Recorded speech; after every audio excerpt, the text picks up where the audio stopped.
This is the 888 Poker Weber Cup. It's a race to 17 points for this prestigious trophy. The teams clash in singles, doubles and the Team Baker matches. USA are the reigning champions and lead by 11 points to 7. Hello and welcome to the mount a comeback. Here's what happened last time.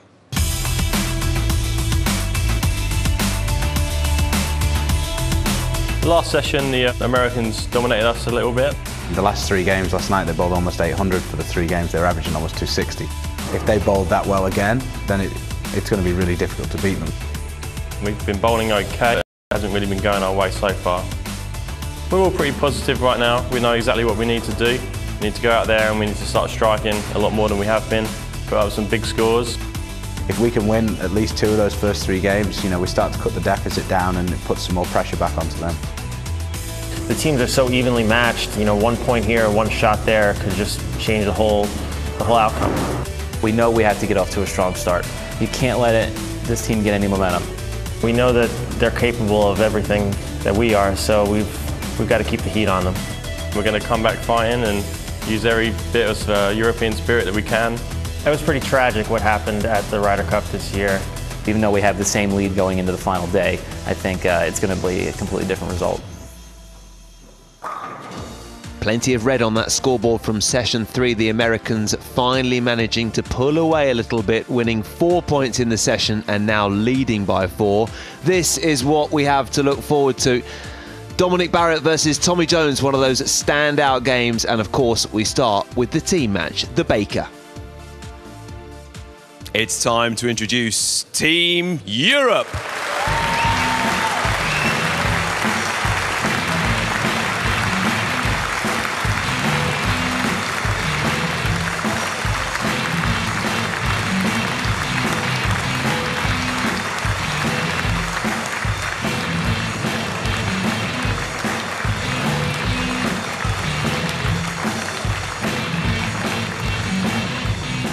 And now, please welcome Team USA.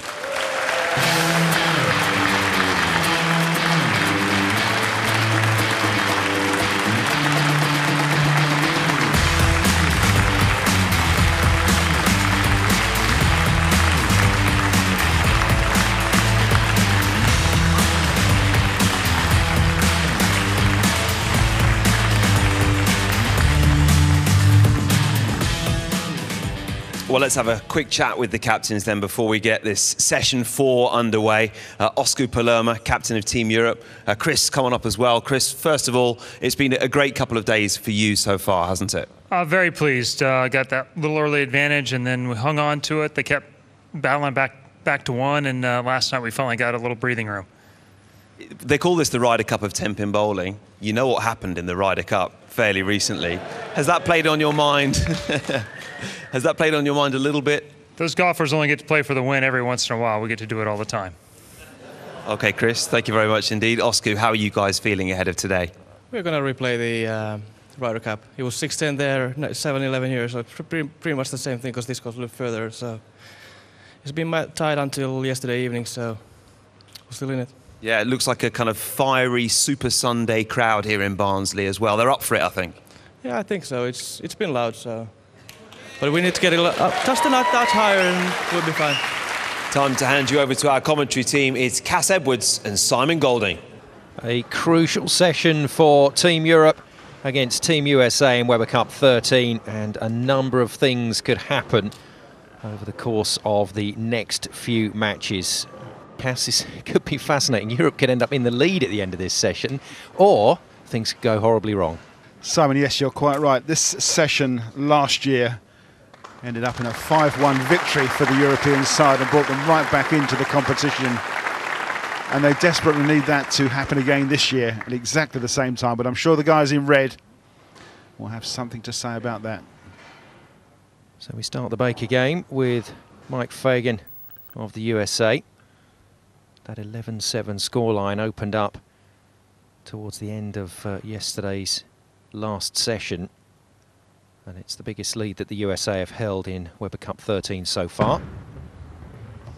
Oh, dear, and that's an interesting start. Slightly different oil pattern today, Cass, and we should see a bit of a hook fest when it settles down. Simon, this is a freshly dressed lane with lane conditioner. It only goes down 38 feet, which gives 22 feet of back end or snap or hook for the layman. And yes, you could actually see guys standing way left, hooking it coast to coast, as we say, and the potential for high scores, although unfortunately Mike Fagan left the big four in the opening shot, and of course it's an open frame right off the trap for Team USA. Long way to go, but that's plenty of encouragement early doors. Most experienced of the European players then to bowl next. Turned himself into a PBA legend and has moved from Finland to Michigan as Major Mika Koivuniemi. And we'll be looking for plenty of those today, plenty of moose signals, and the crowd respond immediately to Mika. And it was the perfect response from the big man from Finland. Just as the Americans had an open frame, you jump all over them by shooting a strike. The very next shot. Team USA captain Chris Barnes had a superb tournament so far. And his captaincy has been just fantastic. He has so much respect from his players. Simon, there is one frightening statistic that needs to be mentioned, that the last 4 singles matches that Team USA played during the last session, they averaged 241 each. So that's the sort of scores that have been winning the matches, and it's the sort of scores that Team Europe will have to shoot if they're to get back into this match. Stuart Williams looking to keep this strike run going. High on the head pin, unfortunately. The crowd knew that as well. Very knowledgeable crowd here in Barnsley. A lot of bowlers in the crowd watching from various clubs across the country, and that's why they gasped when the ball was about 2/3 of the way down the lane. They knew that was going to cut back into the head pin, and then it was all about luck from there on in terms of the pin carry, and unfortunately for Stuart Williams, didn't quite get that luck. We all were for a little while, but as you said, Simon, just a tad high on that head pin. As always, the discussion once the player sits back in the chair is immediate. Lane condition will gradually change as the session goes on, but at the moment it's all about where to play on the lane. And this man, whatever oil pattern gets put down, seems to know exactly where to play. He has quite an astonishing record on this single lane in Barnsley. Tommy Jones, Mr. 300. Starts with a strike, and USA, after that shaky start from Mike Fagan. Well, yeah, he was kind of testing the water, although all these guys had a couple of minutes practice before the start of the game. It was an errant shot to start with, but Barnes and Jones have tidied the game up just a little bit up to the 3rd frame. Tommy Jones shooting a strike, and we didn't really expect anything else from the man that's had 3 300s in this very centre on this very lane. It has been a turbulent time for Team Europe's captain in Weber Cup 13, Osku Palermaa. Unfortunately, continues what has been a reasonably poor run for him in this tournament. Well, he needed a perfect start, and you really couldn't have asked probably for a worse start for poor Osku. He's left the 2 and the 10 pin off a ball that's just, well, it's just gone too wide and stayed out, hasn't it? I mean, it is a freshly dressed lane. You have to be careful of the oil, and I don't think he quite took that into account. Got to try and chip this 2 into the 10, just like that, and oh my word. What a great try. Unfortunately, yes, it was a great try. It is an open frame. It's the first one of the Europeans and the first one for Osku.